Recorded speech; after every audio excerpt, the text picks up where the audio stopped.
কৃষ্ণ পঢ়িছিলে আঙুলি এই লোকৰ বস্তু নাহিবি আনি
কৃষ্ণৰ বন্ধুন বিলাক কবি বোলে হয়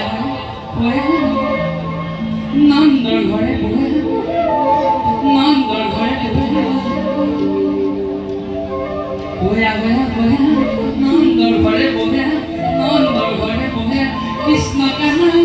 জগৰ লগাই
যশোদা হ'লে গোটেই গোপিনীসকল সকলোৱে যশোদাই দৰাখন মেলিয়ে দেখিছে দেখোন আজি বৃন্দাবন ক্ষেত্ৰৰ পৰা গোপিনীসকল দেখোন আমাৰ হ'লে সকলোখিনি আহিলে কিন্তু গোপিনীবিলাকৰ উদ্দেশ্য ভাল নহয় গোপিনীবিলাকে কৃষ্ণৰ বদগুণবিলাক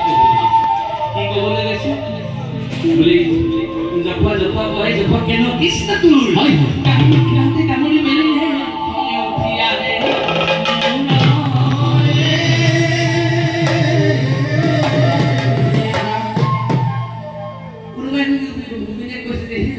তোমাৰ বলৰাটো কিন্তু বৰ ভাল নহয় তোমাৰ ল'ৰাটোৰ অৱস্থা মানে বৰ চৰিত্ৰবিলাক বৰ ভাল নহয় আমাৰ ঘৰলৈ যায় গৰুটো মেলি থৈ আহে আমি গাখীৰ খীৰাবলৈ যাওঁ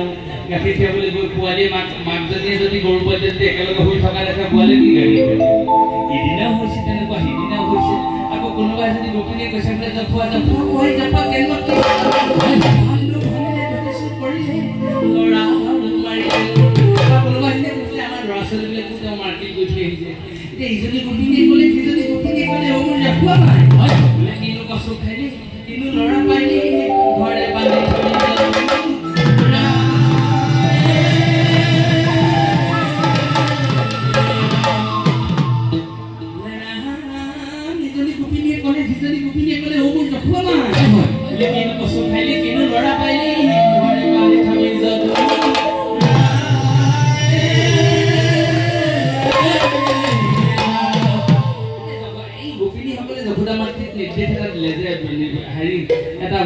কথা ক'লে যে তুমি তোমাৰ সন্তানক বান্ধি থবা তোমাৰ সন্তানে আমাৰ ঘৰবিলাকত গৈ তুমি ব্যৱস্থা গ্ৰহণ কৰিবা যশোদাপতিটো নেজানে জগতৰ ঈশ্বৰ তেওঁ ঘৰত যে আজি বিৰাজমান হৈ আছে মহাপুৰুষ শ্ৰীমন্ত শংকৰদেৱজনে এটা কথা কৈছে কি কৈছে কিনো পুণ্য কৰিলে তৰু তিন্ন গণে গোবিন্দৰ পদেৰে পাইলে প্ৰতিদিনে কি পুণ্য কৰিলে যশোদা মাতৃৰ কথা বাদেই বৃন্দাবনৰ গোপবালকসকলৰ কথা বাদেই কি পুণ্য কৰিলে বৃন্দাবনত থকা তৰু তিন্নবিলাক এই যে আমি খোজকাঢ়ি ফুৰোঁতে যে দুবৰি বনবিলাক তেওঁলোকৰ ওপৰে যে আমি চৰণজত স্পৰ্শ কৰি খোজকাঢ়ি কিনো পুণ্য কৰিলে তৰু তিন্ন গণে গোবিন্দৰ পদৰে পাইলে প্ৰতিদিনে সেই বৃন্দাবনত থকা গছ লতিকাবিলাকো পুণ্য কৰিলে সেইকাৰণে ঈশ্বৰৰ তেওঁলোকে কৃপা লাভ কৰি ঈশ্বৰে তেওঁলোকৰ দিনত ভ্ৰমণ কৰিলে সেইকাৰণে তেওঁলোকৰ জীৱন কৃতাৰ্থ হ'ল সেইকাৰণে আমি প্ৰভুৰ চৰণত প্ৰাৰ্থনা জনাইছোঁ তুমি আমাকো এনে কৃপা পৰীক্ষণ কৰা সকলো মানুহকে তুমি কাৰ্য নিদিবা তুমি সকলোকে সুস্বাস্থ্যৰ কৰা সৎ মনৰ পাত্ৰ কৰা যশোদা মাতৃটো নাজানে তেওঁ গৃহত যে ভগৱান কৃষ্ণ আহি আছে বোলে এই মোহন কলিয়া আজি হে মজা দিম তোকে মোহন কলিয়া মেৰাই মেৰাই বাঁধে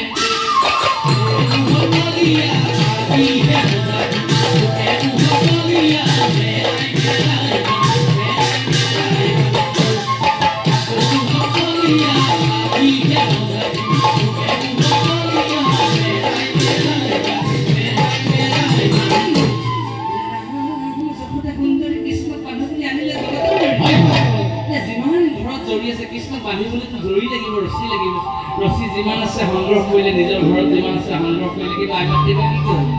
বোলে জগতৰ জৰিয়ে বান্ধিলে যশোদাই নাতিল তু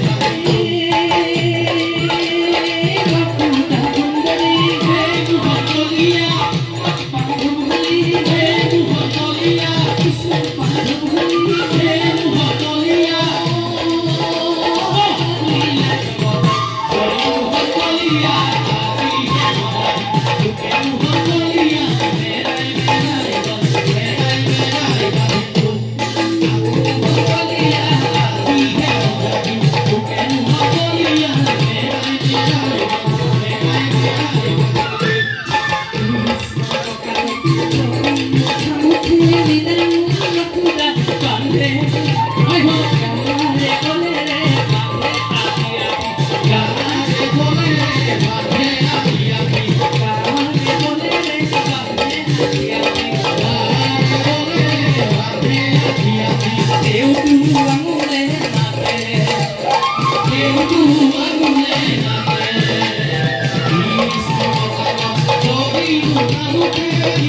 you.